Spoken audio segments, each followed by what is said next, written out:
मात्तेको त यसरी? तरुनी जिस्काको जस्तो भित्र गयो, भित्र मुख हेर्दै गएको छ, बाहिर आयो, बाहिर मुख हेर्दै आएको छ। तेरो ठिटी हो म?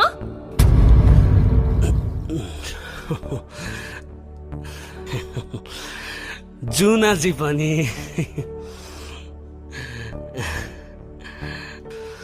कसरी बुझाउनु हो तपाईलाई?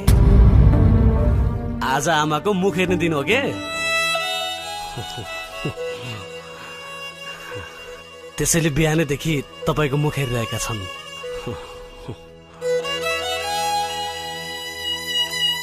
अमन, मलाई अघि नैदेखि थाहा थियो यस्तो हुन्छ भनेर। तिम्रो मम्मी सोझी हुनुहुन्छ के? जे छ सिधै भन्नुपर्छ। त्यसैले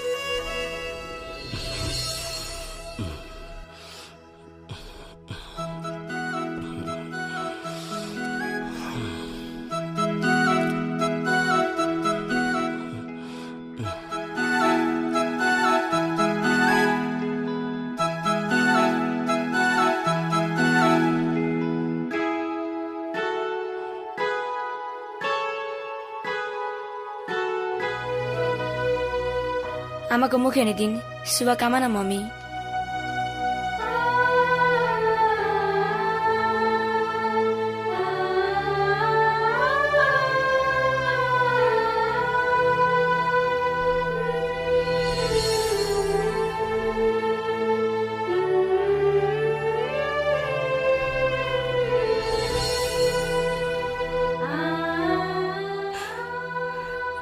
यो के हो? मेरो उपहार मम्मी।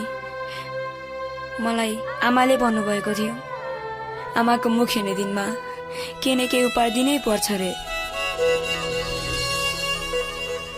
सकेसम्म त्यो सामान आमाको सबैभन्दा अमूल्य र अपुग मतलब कहिले नलागेको सामान हुनुपर्छ रे, र त्यो सामान पाउँदा आमा निकै खुसी हुन्छन् रे।